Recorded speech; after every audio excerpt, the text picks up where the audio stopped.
ద్వేషించబడుట యెహోవాను చూచి. చాలాసార్లు మన జీవితాల్లో కూడా మనం ద్వేషించబడుతున్నాం. ఇతరులు మనం ద్వేషిస్తారు. ఒకసారి భార్యలు ఆ ద్వేషాన్ని అనుభవిస్తారు. భర్తలు ఏమనుకుంటారు, ఎవరు చూడట్లేదు, ఎవరికి ఆన్సర్బుల్ చేయాల్సిన పని లేదు, కాబట్టి ఏది పడితే అది మాట్లాడతాం, ఏది పడితే అది చేయటం. ఎందుకు అడిగేవాళ్ళు లేదు కదా, అకౌంటబిలిటీ లేదు కదా.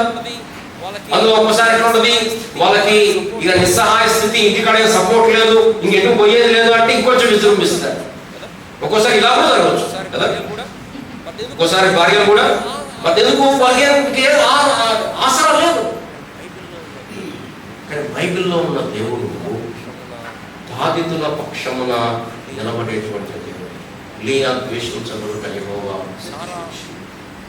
సారా హాగరు విషయంలో కూడా దేవుడు ప్రత్యేకంగా సారాకు ప్రత్యక్షమయ్యాడు అని రాయబడలేదు, కానీ దేవుడు హాగరులకు ప్రత్యక్షమయ్యాడు. ఆ హాగరు పేరు పెట్టింది. ఏం పేరు పెట్టింది? నన్ను చూచుచున్న వాని సజీవుని బావి బేయర్ లహై రోయి. కనుక లేయా జీవితంలో మనకు అర్థమయ్యే గొప్ప మన జీవితానికి పునాది ఏంటంటే దేవుడు చూస్తే. ఒక్కోసారి ఉద్యోగంలో అన్యాయం జరుగుతుంది, మనకు రావాల్సిన ప్రమోషన్ రాదు, దేవుడు చూస్తున్నాడు. భార్య భర్తల్లో ఒక్కోసారి మనకు అన్యాయం జరుగుతుంది, ద్వేషించబడుతుంటాం, మన మీద నిందలు మోపబడుతుంటాయి, మన మీద మనం చేసినట్టు చెప్తారు. ఒక్కోసారి సమాజంలో మన చుట్టుపక్కల వాళ్ళ మీద మనకు అన్యాయం జరుగుతూ ఉంటుంది, మనం బాధించబడుతుంటాం. దేవుడు ఎవరి పక్షాన నిలబడుతున్నాడు అంటే బలవంతుల పక్షాన కాదు, బలహీనుల పక్షాన. పిల్లల మనకున్న ధైర్యం ఏంటంటే మన దేవుడు చూసేదాడు.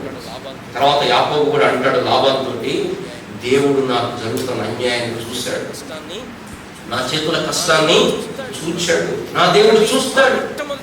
కాబట్టి ఆ మొట్టమొదట ఆ గర్భమును దేవుడు తెరిచాడు. రండి ఆ మాట చదువుదామా. లేయా ద్వేషించబడుట యెహోవా. మనుషులైతే చూస్తారు, మనుషులు ఒక్కసారి చూడరు, చాలాసార్లు చూడరు. ఒకవేళ చూసినా ఏం చేసేప్పుడు ఆ సమరయుడు ఆ కుమారంలో ఆ వ్యక్తి గాయాల చేత వాళ్ళ పట్టుమిట్లాడుతున్నాడు, ప్రాణంతో కొట్లాడుతున్నాడు. యాజకుడు వచ్చాడు, చూశాడు, వెళ్ళిపోయాడు. లేవీయుడు వచ్చాడు, చూశాడు, చాలా మంది మనుషులు చూస్తారు, వాళ్ళు చేయాలనుకోరు. ఒకవేళ చెయ్యాలని వారికి కనిపించినా వారి వల్ల అయ్యేది. కానీ దేవుని స్తోత్రం, దేవుడు ఆయన శక్తిగా లేయా ద్వేషించబడుట యెహోవా చూచి ఆమె గర్భమును. కాబట్టి ఈ కథలోకి వెళ్లే ముందు ఆరాధనలో ప్రాముఖ్యమైన విషయం ఏంటంటే మన దేవుడు చూశాడు. ఎప్పుడు చూశాడు? మన పాపులమైనప్పుడు, మన బలహీనమైనప్పుడు, మనం నిస్సహాయమైనప్పుడు, మన నాశనానికి వెళ్లే మార్గంలో ఉన్నప్పుడు, నరకానికి వెళ్లే మార్గంలో ఉన్నప్పుడు ఆ దేవుడు చూచి మన కొరకు తన కుమారుని ఈ లోకానికి పంపి మన కొరకు ఆ కలువరి శిలువలో బలిగా అర్పణగా గావించి నీకు నాకు పరలోక మార్గమును ఏర్పరిచాడు. ఇది ప్రాముఖ్యమైన కారణం మన ఆరాధనకి. కానీ అక్కడితో మాత్రమే కాదు, మన దినదిన జీవితంలో కూడా మనకున్న ధైర్యం ఏంటంటే దేవుడు చూస్తున్నాడు. జాగ్రత్త, దేవుడు నువ్వు ఏ పక్షాన ఉన్నావో నాకు తెలియదు. ఒక్కసారి విక్టిమ్స్ పక్షాన ఉన్నావో, లేకపోతే ఒక్కసారి అప్రెసర్ ఒక అప్రెసర్ లాగా ఉంటే బీ కేర్ఫుల్. దేవుడు చూస్తున్నాడు, దేవుడితో ఆటలాడద్దు. ఒకవేళ ఇటు పక్షాన ఉన్నావా, బాధింపబడుతున్నావా, నిందించబడుతున్నావా, నిస్సహాయంగా ఉన్నావా, ఒంటరిగా ఉన్నావా, నువ్వు ఎవరు చెప్పుకోలేకపోతున్నావా, ఎవరు నీకు సహాయపడే వాళ్ళు లేరా, దేవుడు లేయా ద్వేషించబడుట యెహోవా చూచి ఆమె గర్భమును. దేవుడు తన కార్యమును జరిగించేది తగిన సమయంలో. ఆయన చేతకాని వాడు కాదు. ఆయన సమయము, ఆయన ప్లానింగ్ అది ఇంపెక్కబుల్. చార్ల్స్ స్పర్జన్ గారు ఒక మాట అంటాడు, God is too good to be unkind. God is too wise to do a mistake.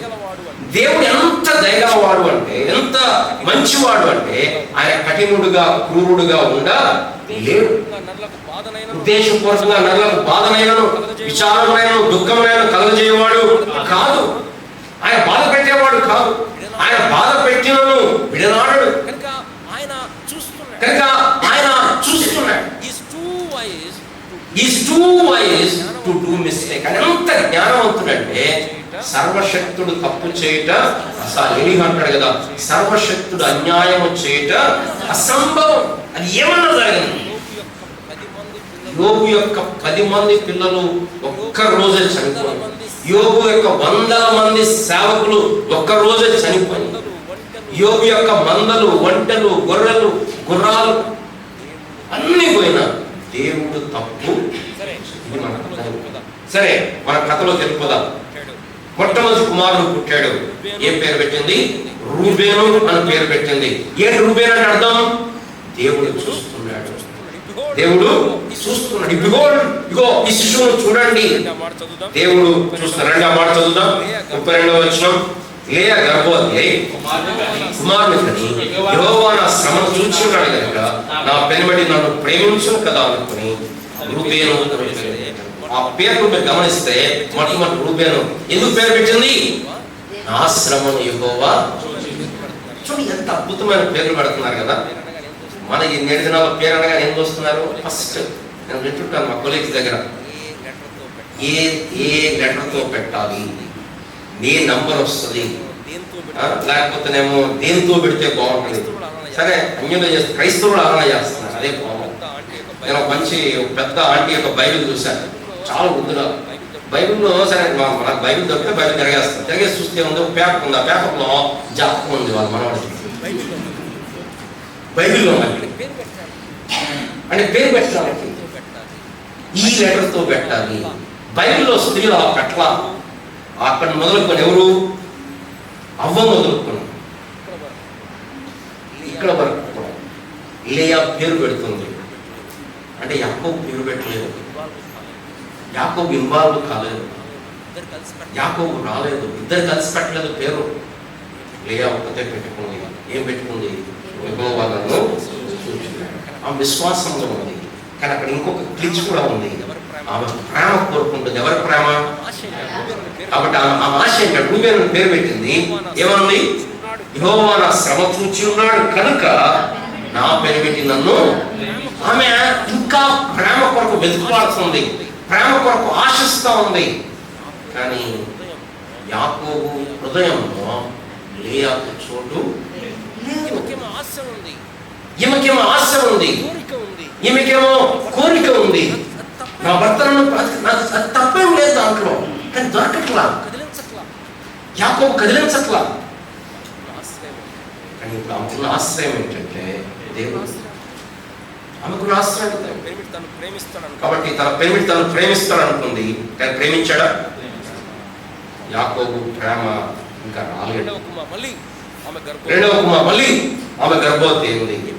మళ్ళీ కుమారుడు ఏం పేరు పెట్టింది? షిమ్యోను. ఏంటది?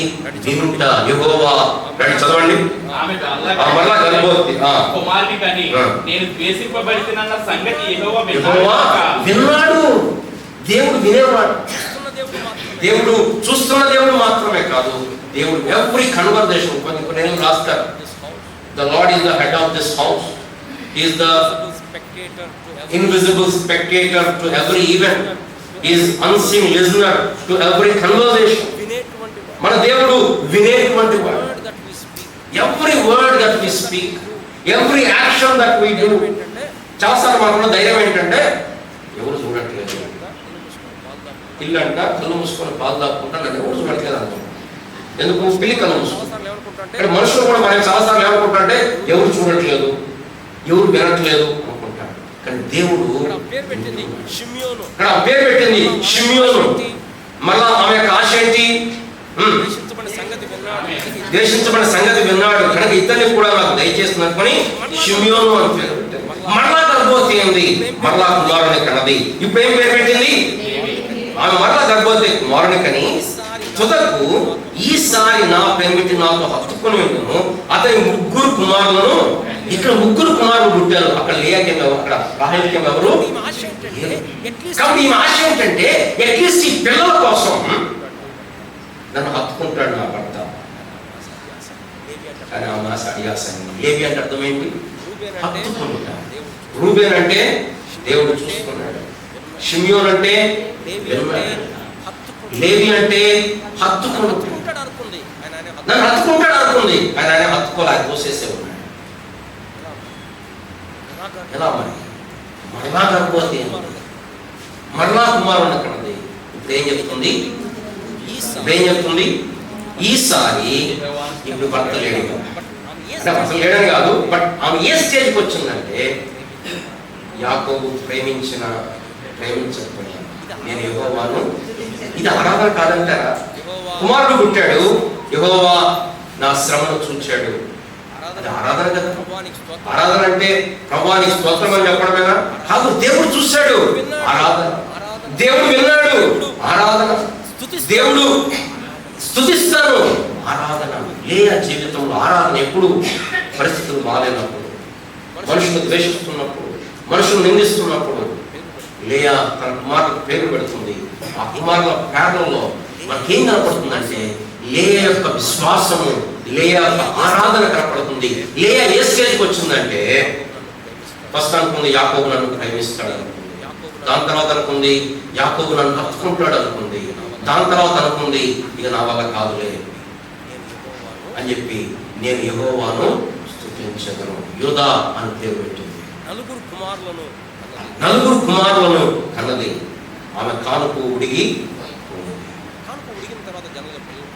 ఉడిగిన తర్వాత జనంలో పిల్లలు పుట్టరు. కానీ తర్వాత మనం చూస్తాం మరలా ఏం చేస్తుంది? రాహేలు వాళ్ళ దాసినిచ్చింది. ఆ రాహేలు చెప్పిన మాటలు కూడా తర్వాత మీరు చూస్తే చాలా అద్భుతమైన మాటలు. రాహేలు ఏం చెప్తుంది చూడండి. రాహేలు కూడా ఆమె విశ్వాసం కూడా మనం తర్వాత చూడవచ్చు. 6వ వచనం, దేవుడు నాకు తీర్పు తీర్చను, ఆయన నా మరణ విని 36 నా కుమారుడు దయచేసినట్టు అతని దాను అను పేరు పెట్టి. 8వ వచనం, రాహేలు దేవుని కృప విషయమై నా అక్కతో పోరాడి గెలిచితనని నఫ్తాలి అను పేర్లు పెట్టేటప్పుడు వాటిలో విశ్వాసం కనపడతా ఉంది.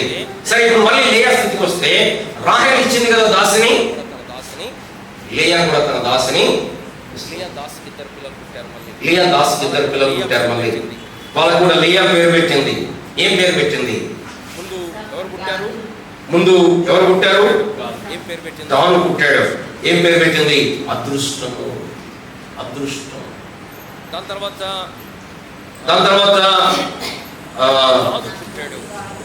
గాదు పుట్టాడు. గాదు పుట్టే అదృష్టం అని పెట్టింది. ఆశేరు పుట్టాడు. ఏముంది? భాగ్యవతి, ఫార్చ్యూన్, భాగ్యం, సంపద. అంటే దేవుని వలన నేను సంపద పొందాను, నన్ను భాగ్యవతి అంటారు, నన్ను ధన్యురాలు అంటారు. కానీ ఆమె ద్వేషించబడుట ఆగి ఉండాలి. తర్వాత మనం చదువుతాం 16వ వచనంలో 17వ వచనంలో, దేవుడు లేయా మనవి వినను, చూశాడు, విన్నాడు, విని మరలా గర్భవతి, కాను పుడిగిన తర్వాత మరలా గర్భవతి కుమారుని కన్నది. ఇప్పుడు ఏం పేరు పెట్టింది? ఇస్సాకారు అని పేరు పెట్టింది. అర్థమేంటి? నా పెనిమిటికి నా దాసినిచ్చినందున దేవుడు నాకు ప్రతిఫలము దయచేస్తున్నాడు అనుకొని. అంటే దేవుడి గురించి లేయాకున్న అవగాహన ఏంటంటే దేవుడు చూస్తున్నాడు, దేవుడు వింటున్నాడు. కానీ ఆమె ఏం చేసింది? ప్రార్థన చేసింది. దేవుడు లేయా మనవి వినను అంటే అర్థమేంటి? ప్రార్థన చేస్తుంది, మనం చేస్తుంది. అయ్యా, నేను ద్వేషించబడుతున్నా, ఇక నాకున్న ఏకైక మార్గం ఏంటంటే ప్రభా నా పిల్లల్ని ఇస్తే నా భర్త నన్ను ప్రేమిస్తాడేమో, కాబట్టి నువ్వు నాకు ఇయ్యి అని చెప్పి ప్రభువుని ప్రార్థన చేస్తుంటాడు. ప్రభు ఆ ప్రార్థన విన్నాడు. నేనేం చేశాడు? ఆమె గర్భము తెరిచాడు. అప్పుడు ఆమె కుమారుని కన్నది. ఇస్సాకారు అని పేరు పెట్టింది. ఆ పేరుకి అర్థం ఏంటంటే దేవుడు ప్రతిఫలము దయచేయువాడు. మరలా గర్భవతి అయింది. అప్పుడు ఇంకో పేరు పెట్టింది, జబూలూను అని పేరు పెట్టింది. దేవుడు మంచి బహుమతి నాకు. అంటే లేయా విశ్వాసం ఏం చెప్తుంది? దేవుడు చూస్తున్నాడు, దేవుడు వింటున్నాడు, దేవుణ్ణి నేను స్తుతిస్తాను, దేవుడు నాకు అదృష్టము కలగజేయవాడు, దేవుడు నాకు భాగ్యము కలగజేయవాడు, దేవుడు నా మొర వినేవాడు, దేవుడు నాకు ప్రతిఫలము దయచేయవాడు, దేవుడు నాకు బహుమతి. ఇది లేయా యొక్క ఆరాధన. ఎప్పుడు? మనుషులెవరు ప్రేమించినప్పుడు, మనుషులు నిందించినప్పుడు, మనుషులు ద్వేషించినప్పుడు, నువ్వు పనికిరావన్నప్పుడు, నువ్వు అందంగా లేవన్నప్పుడు, నీవు డబ్బు లేనివాడవన్నప్పుడు, నీవు మీద నిందలు వేసినప్పుడు, నీవు అన్యాయంగా నిందించినప్పుడు, ఇక నీకు ఎవ్వరు దిక్కులేనప్పుడు దేవుడు లేయా పక్షంలో నిలబడి పోరాటం చేస్తున్నాడు. మన దేవుడు బలహీనుల పక్షం ఉండేది. 12 మంది పిల్లల్లో 8 మంది అబ్రహాముకి 2 కుమారులు. నిబంధన ఎవరితోటి? ఇస్సాకు 2 కుమారులు. నిబంధన ఎవరితోటి? మన బైబిల్లో చూస్తున్నాం. ఆ నిబంధన ఎట్లా కంటిన్యూ అవుతుంది, ఆ బిగ్ పిక్చర్ లో ఎవరు దేవుని ప్రజలు, ఆ నిబంధన ఎలా ప్రోగ్రెషన్ అవుతుంది. యాకోబుకి 12 మంది పిల్లలు. నిబంధన ఎవరితోటి? యోదాతోటి. ఎందుకు? ఆ యోదా సంతానంలో దావీదు వస్తాడు. ఆ దావీదు సంతానంలో యేసు ప్రభు వస్తాడు. ఆ ఆదికాండం 3వ అధ్యాయంలో అతడు నీ తల మీద కొట్టును, నేను చిరగదొక్కును అనేది యోదా సంతానములో దేవుడు నెరవేరుస్తూ వచ్చాడు. ఆ యోదా ఎవరి గర్భంలోంచి వచ్చాడు అంటే లేయా గర్భంలో. దేవుడు ఈ దీనురాలుని తన గొప్ప నిబంధనలో భాగం చేశాడు. దేవుడు ఒక గోత్రాన్ని, ఇది నా గోత్రం, వీళ్ళకు భూమి స్వాస్థ్యంగా ఇయ్యను, నేనే వారి స్వాస్థ్యం, నేనే వారి వంతు, నేనే వారి పాలు, మీకు భూమి మీద ఆస్తి లేదు, నేనే మీకు ఆస్తి. మనం ఒప్పుకుంటాము. అందరికి ఆస్తిస్తున్నాడు దేవుడు. ల్యాండ్ విభజిస్తున్నాడు. ఇగో మీకు ఈ గోత్రం వాళ్ళకి ఈ దేశం, ఈ గోత్రం వాళ్ళకి ఈ దేశం, ఈ గోత్రం. లేవి గోత్రికులారా, మీకు దేశం లేదు, నేనే మీకు దేశం. కొత్త నిబంధనలో మనం మనకు వేరే ఆస్తులు లేవు, దేవుడే మన ఉన్నా కూడా అవి కొద్ది కాలం ఉండే. సరే ఆ గోత్రం ఎవరు? లేవి. దేవుడు అన్నాడు, వీళ్ళు నా ప్రజలు, నా సేవకులు, నా యాజకులు, నన్ను సేవించేవారు, నా సన్నిధిలో నిలబడాలా, నాకు సేవ చేయాలి, నాకు ధూప నైవేద్యాలు అర్పించాలి, నాకు బలి అర్పించాలి. ఎవరు ఏర్పాటు చేసుకున్నాడు? లేవిని ఏర్పాటు చేసుకున్నాడు. ఎవరి దాంట్లోంచి, ఎవరి కడుపులోంచి? లేయా కడుపులోంచి. రూబేను, షిమ్యోను, లేవి, యోదా, గాదు, ఆషేరు, జబులును, ఇస్సాకారు. 12 మందిలో 8 మంది లేయా కడుపులోంచి. బహుశా లేయా తన జీవితంలో ద్వేషించబడింది, నిరాకరించబడింది. కానీ భవిష్యత్తు చూస్తే లేయా ఎంత ధన్యురాలు, ఎంత గొప్ప జనాంగాలు. మీరు తర్వాత వెళ్ళి ఆ యాకోబు యొక్క స్పీచ్ చదివితే నిజంగా ఒకవేళ దేవుడు కాకుండా యాకోబుకి ఇచ్చామనుకున్న ఆప్షన్, యాకోబు నీ ఇష్టం ఆయన, మరి నీ తర్వాత ఎవరు కడుపు, నీ కడుపులోంచి ఎవరి దగ్గర ఎవరు కోరుకుంటావు చెప్పుకుంటే యాకోబు ఎవరు కోరుకునేవాడు? యోసేపును కోరుకునే ఉండేవాడు కదా. అందుకోసం ఏం చేశాడు? విచిత్రమైన చొక్కా పుట్టించాడు యోసేపు కంటే. ఏంటి? నా తర్వాత యోసేపే అన్నట్టు. కానీ దేవుడు లేయా పక్షమున యాకోబు అంటే యాకోబు వాళ్ళ ఛాన్స్ ఉంటే ఆస్తి మొత్తం లేయా మీద పెట్టుండేవాడు. కానీ దేవుడు లేయా పక్షమున రాహేలు పక్షం పెట్టేవాడు. కానీ దేవుడు లేయా పక్షాన్ని నిలబడ్డాడు. రండి ఆదికాండం. యాకోబు ఆ గోత్రాల గురించి ప్రవచించేటప్పుడు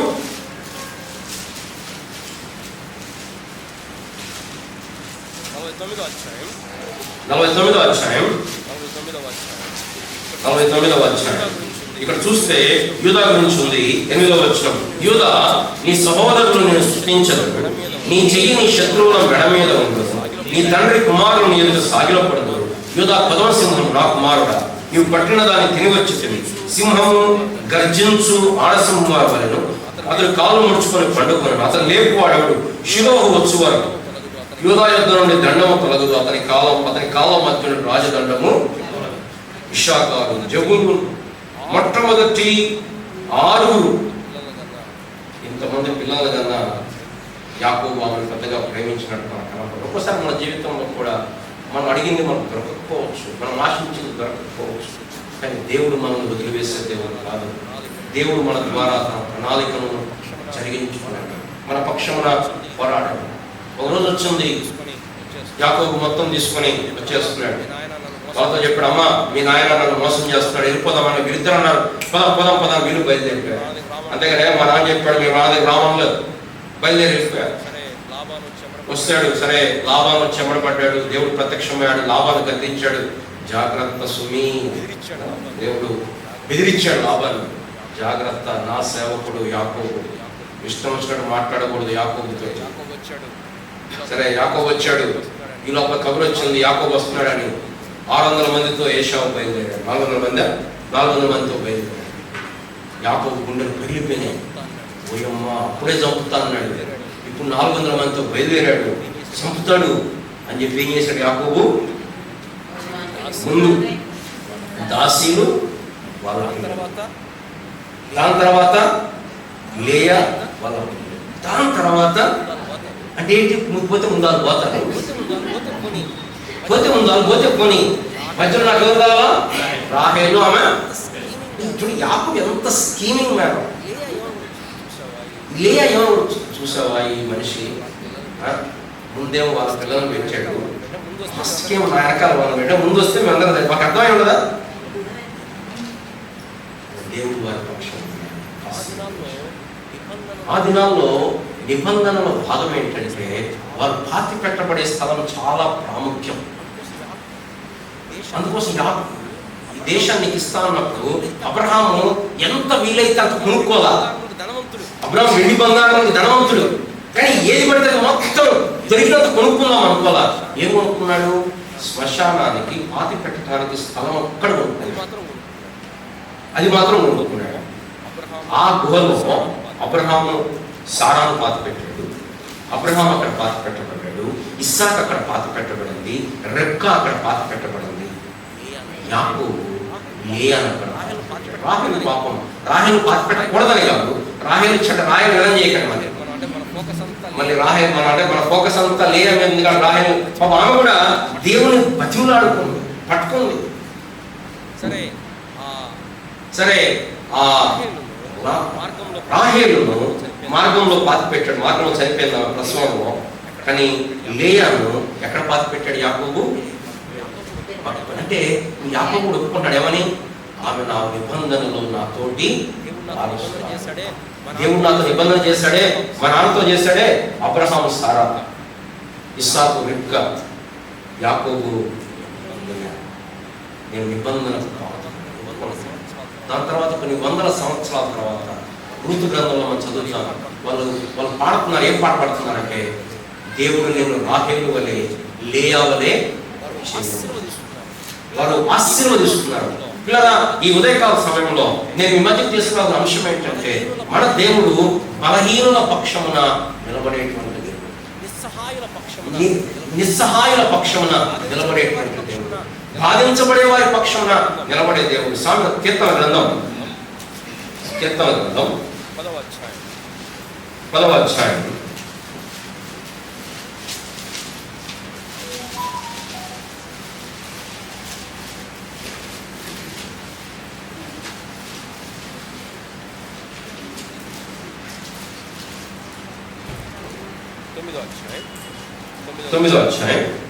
9వ వచనం. నలిగిన వారికి మహాదుర్గం, నలిగిన వారికి, విరిగిపోయిన వారికి, బలహీనమైన వారికి, నిందించబడ్డ వారికి, ద్వేషించబడ్డ వారికి, దూషింపబడ్డ వారికి, ఏం చేయలేనటువంటి బలహీనమైన వారికి ఆయన మహాదుర్గము. దాని తర్వాత ఆపత్కాలంలో వారికి మహాదుర్గం 146వ కీర్తన 7వ వచనం. 146వ కీర్తన. బాధపరచుబడు వారికి ఆయన న్యాయము తీర్చును, ఆకలి ఉన్న వారికి ఆయన ఆహారం దయచేయను, బంధింపబడ్డ వారికి విడుదల కలగజేయను, గుడ్డి వారి కనులు తెరవజేయువాడు, కృంగిన వారు లేవనెత్తువాడు, నీతిమంతులను ప్రేమించువాడు, పరదేశులను కాపాడువాడు. దేవుడు వారి పక్షమున నిలబడేటువంటి ఆయన వారిని లేవనెత్తే. కీర్తన గ్రంథం 68వ అధ్యాయం 5వ వచనం.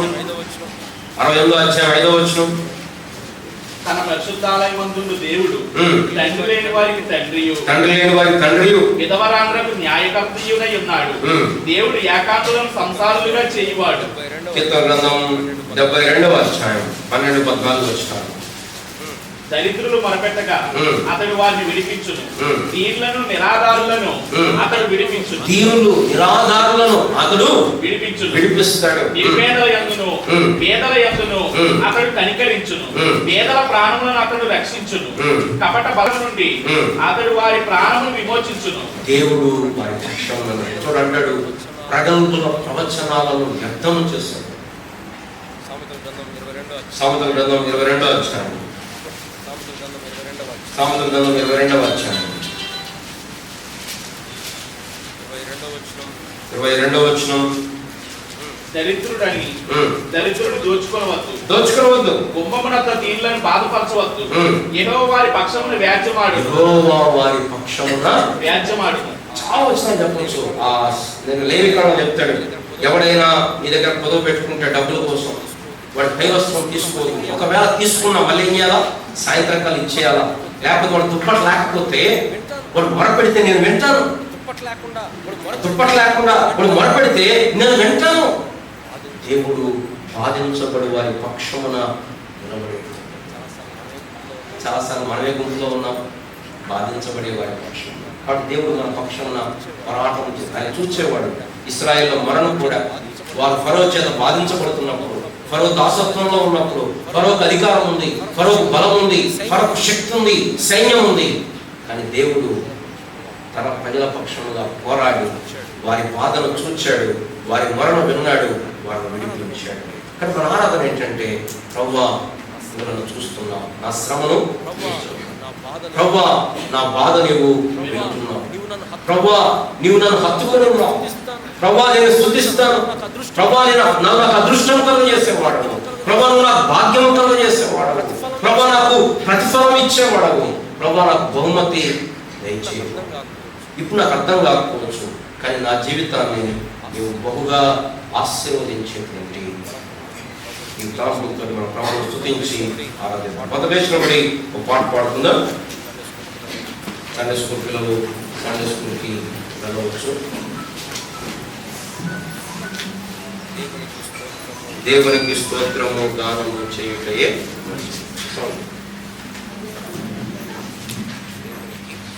దేవునికి స్తోత్రము గానము చేయుటయే.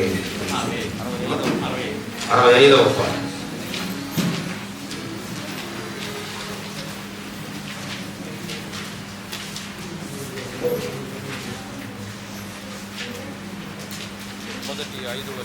మొదటి 5 వచనాలు, లేకపోతే 5, 8, 5, 8, 9, 12 పాడుతుంది.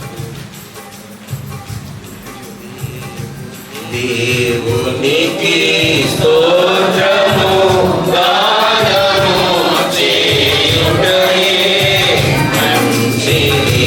దేవునికి స్తోత్రము గానము చేయుటయే మంచిది. యెరూషలేమునే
మన స్థితిని విన్నవాడు, మనకు ప్రతిఫలం ఇచ్చేవాడు, మనకు బహుమతి ఇచ్చేవాడు, మన మొరను వినేవాడు అని స్తుతించి వ్యక్తిగతంగా కొద్దిసేపే క్లుప్తముగా ఆరాధించండి, స్పష్టంగా ఆరాధించండి, బిగ్గరగా ఆరాధించండి.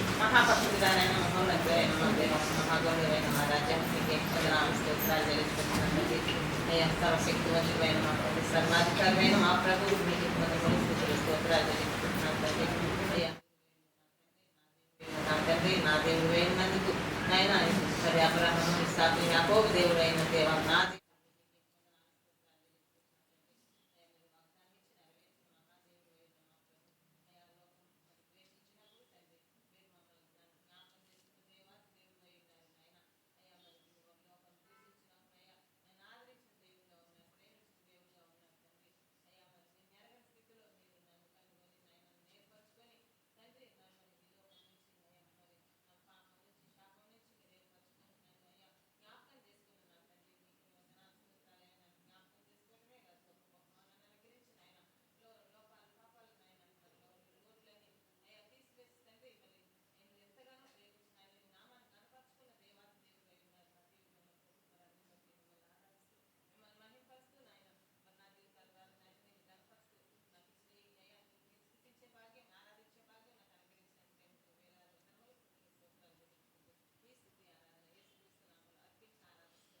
ఆమేన్.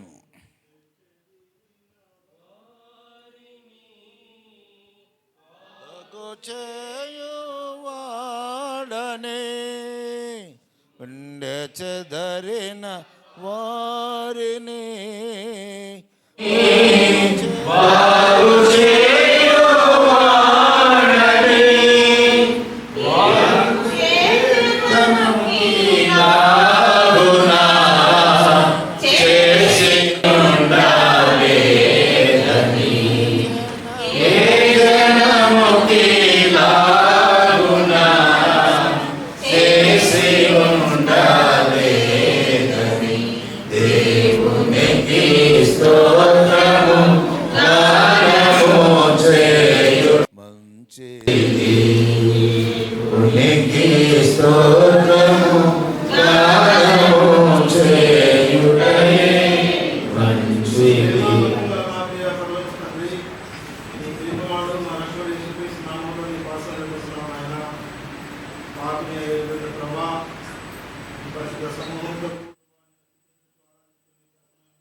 గాయపడిన వారిని కట్టే దేవుడుగా ప్రభా,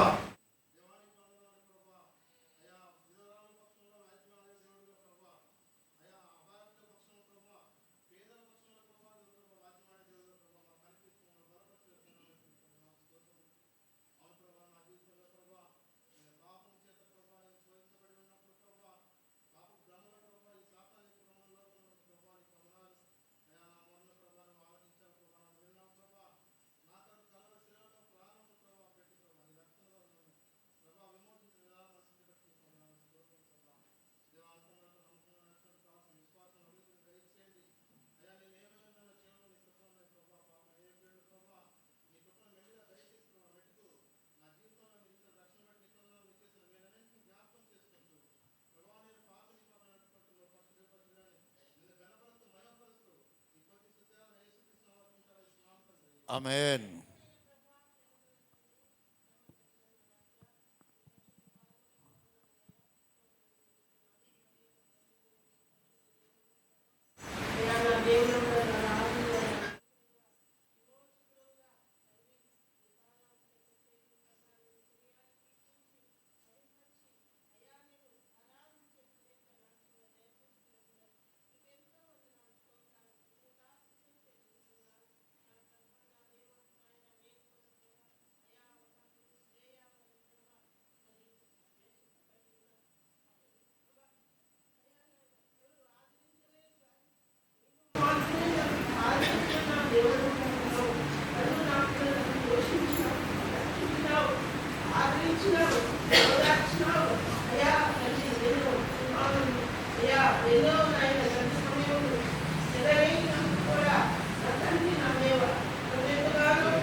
ఆమేన్.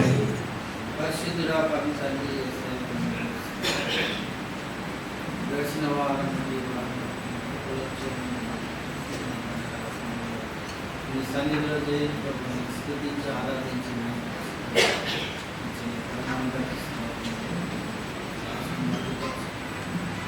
తీసుకొచ్చిన లేఖన భాగం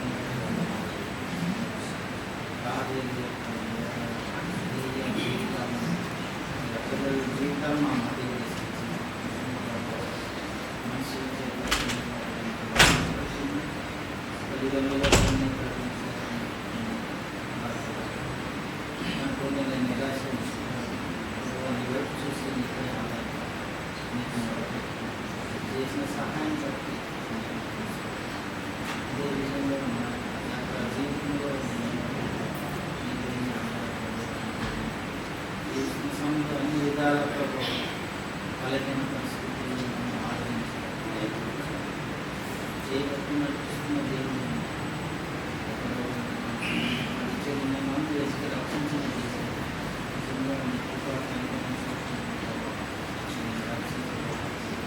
దయచేసిన ఈ రక్షణను అనుభవించడానికి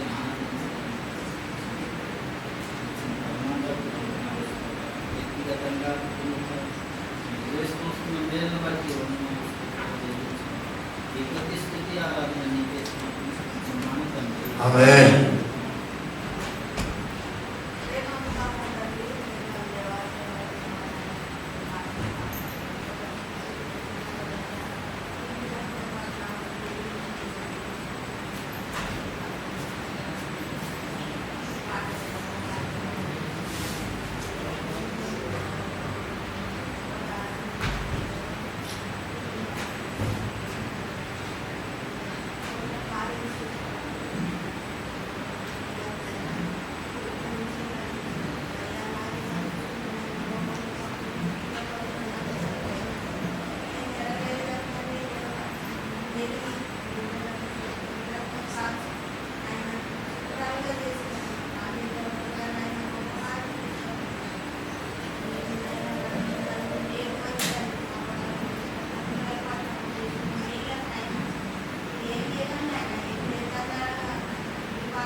ఆమేన్.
చివరన చేయండి.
ఆమేన్.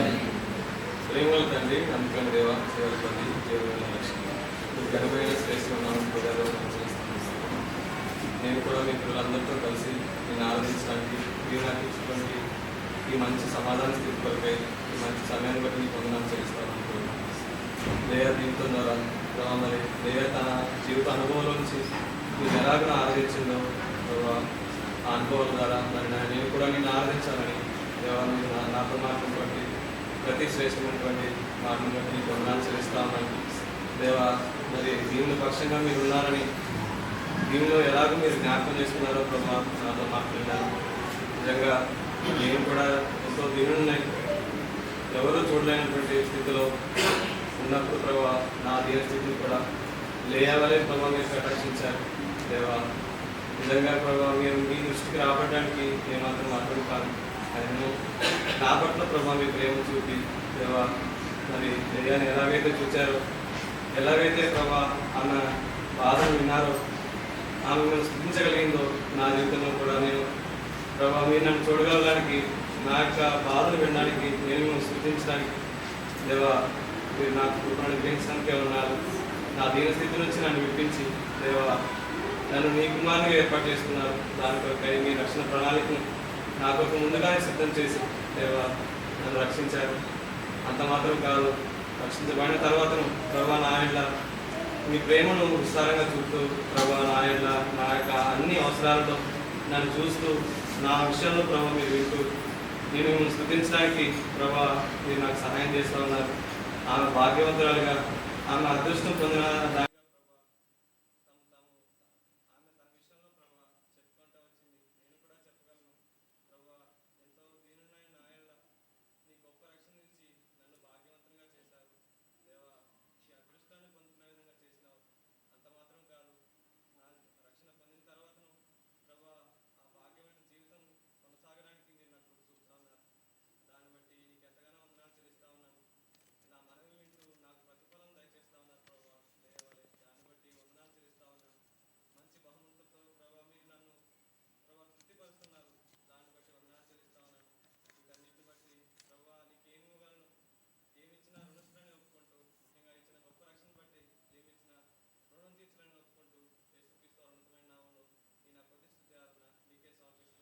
ఆమేన్.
ఆమేన్.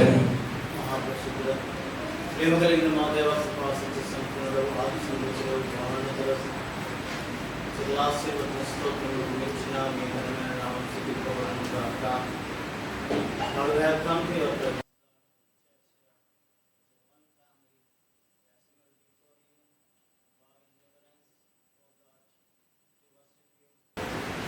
To exalt your name and to glorify your name only, we have come to your presence, dear Lord, for all the church as a family.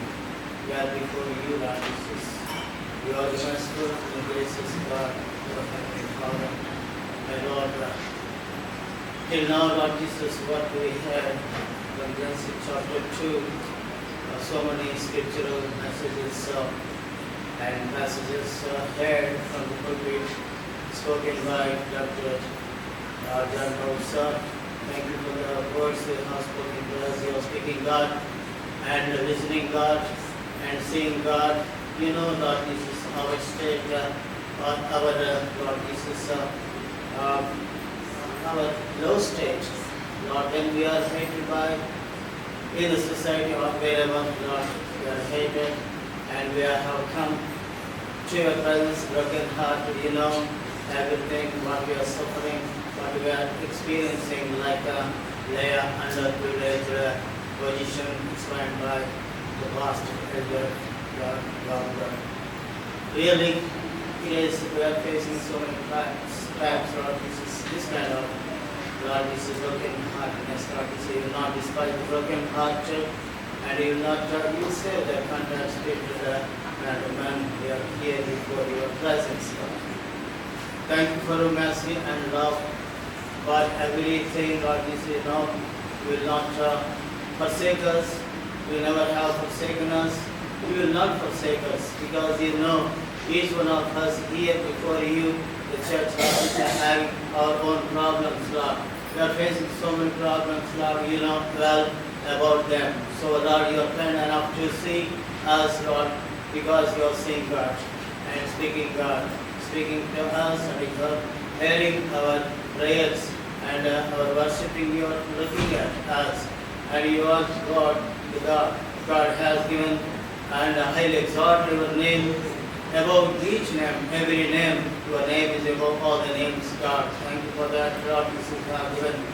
For that purpose, Lord Jesus, we are here, Lord Jesus, praying because you are giving a hope of eternal life also, because you need all the things on the cross. We never have forgotten that also, Lord Jesus, Heavenly Father. These are the prayers and supplications submitted, my meditations, everything submitted on your feet. Be acceptable in your sight, O Lord, my God, my Redeemer, my rock and my fortress. In you we all put our trust. Kiti Mahima Ghanta Prabhavi Mutrme ఆరోపిస్తూ వారి అతి శ్రేష్టమైన ఘనమైన పరిశుద్ధమైన నామములు ప్రార్థించి అడిగి పెట్టుకుంటున్నాము పరమ తండ్రి. ఆమేన్. మహాపరిశుద్ధమైన మా దేవా, మీ స్తుతులు, స్తోత్రం, ప్రభా, మీకు వందనాలు తండ్రి.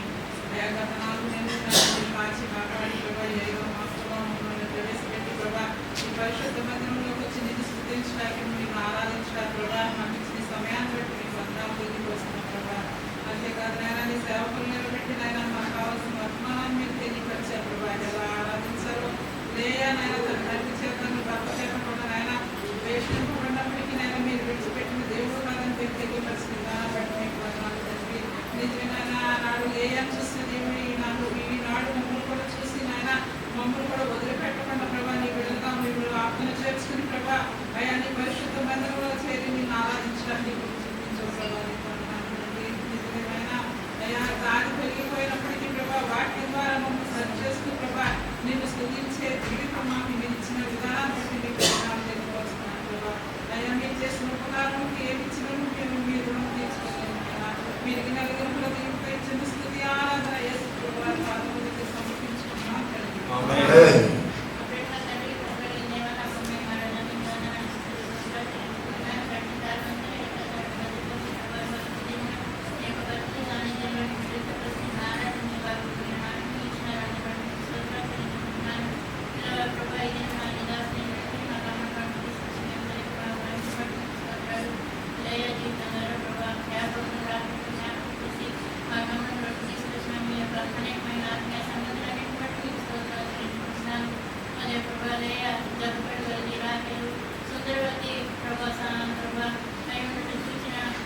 అని మాట్లాడుతున్నాం. ప్రభు మనుషులు అయితే బయటకు ఖర్చు పెడతారు కానీ హృదయం అందరూ ఖర్చు పెట్టలేరు కానీ ప్రభు మీరు జ్ఞాపకం చేసుకొచ్చాను కానీ స్తోత్రాలు ప్రభు తన స్థితిని బట్టి అందరితో రక్షింపబడుతూ వచ్చింది.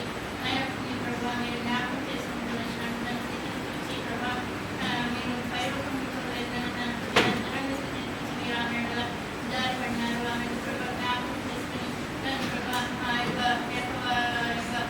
వంశంలో ప్రభు మీ యొక్క వంశంలో చేసుకోవడం వచ్చింది. తను మీ యొక్క గొప్ప నిబంధనకు తను ప్రభు పాత్రగా చేసుకొచ్చినారు. మీ యొక్క నిబంధనలో ఆమె ఉంచుతూ వచ్చినారు తండ్రి. రీతిగా ప్రభు నేను కూడా పాపం బట్టి శాపం బట్టి ప్రభు ప్రవేశింపబడిన స్థితిలో ఉంటున్నప్పుడు మీరు నన్ను జ్ఞాపకం చేసుకుంటూ వచ్చినారు. నాకకి ప్రభు మీరు గొప్ప వాగ్దానం ఇచ్చి ప్రభు నీ యొక్క వాగ్దానంలో నన్ను కూడా కార్యభాగస్తులుగా చేసుకొచ్చినారు. దాన్ని బట్టి మీకు స్తోత్రాలు చెల్లించుకుంటున్నాను. ఈ లోకం ప్రభు బలహీనలో వారి పక్షంలో మీరు ఉంటే దేవుడుగా మీ ముందుకు వచ్చినందుకు నీకు స్తోత్రాలు. నా యొక్క స్థితిని చూసి మీరు దారిపడినారు ప్రభు నన్ను జ్ఞాపకం చేసుకుంటూ వచ్చినారు. మీ యొక్క గొప్ప కృపకు నన్ను పాత్రాలుగా చేసుకుని వచ్చినారు. నీ కృప నా మీద కుమ్మరిస్తూ వచ్చినారు తండ్రి. నా అంతటిని మీరు తీసివేసినారు. మీ యొక్క బిడ్డగా నీ సొత్తుగా చేసుకుంటూ వచ్చినారు. నా కొరకే ప్రభు ఎంతో మీరు గొప్ప త్యాగాన్ని చేసుకుని వచ్చినారు. మీ యొక్క విలువైన ప్రాణాన్ని నా కొరకు అర్పిస్తూ వచ్చినారు తండ్రి. ఎంతగా ప్రభు నన్ను ప్రేమించినారు ప్రభు ఎంత గొప్ప రక్షణకు నన్ను పాత్రలుగా చేసుకుని వచ్చినారు. దాన్ని బట్టి నీకు స్తోత్రాలు చెల్లించుకుంటున్నాను. ఈ లోకంలో ప్రభు నన్ను ఎవరు ప్రేమించలేదు. ఎంతో మంచి ద్వేషింపడినప్పుడు ప్రభు మీరైతే నన్ను మీ యొక్క శాశ్వతమైన ప్రేమతో ప్రేమించినారు ప్రభు. దాన్ని బట్టి నీకు స్తోత్రాలు చెల్లించుకుంటున్నాను. విడవక నాయుడు కృప చూపుతున్న దేవుడుగా ఉన్నందుకు నీకు స్తోత్రాలు చెల్లించుకుంటున్నాను. దాన్ని రక్షించున్నాను. నేను వరకు ప్రభు నా పక్షంగా ఉంటూ నా జీవితంలో ఎన్నో గొప్ప కార్యములు జరిగిస్తూ వస్తున్న నా ప్రభు నేనేమి ఇవ్వలేక పెరిగిన నీల హృదయంతో ఆ సంతోషమైన వచ్చిన స్తుతి ఆరాధన మీకే సమర్పించుకుంటున్నాను తండ్రి. ఒక క్షణ దినములో నాచించు నా జీవితం ఒక క్షణ సమయములో నాచించు నా జీవితం నా హృదయం కృపతోనే జీవించుటకై నా హృదయం మార్చితివి దేవా కృపతోనే జీవించుటకై నా ప్రియమైన యేసు ప్రభువు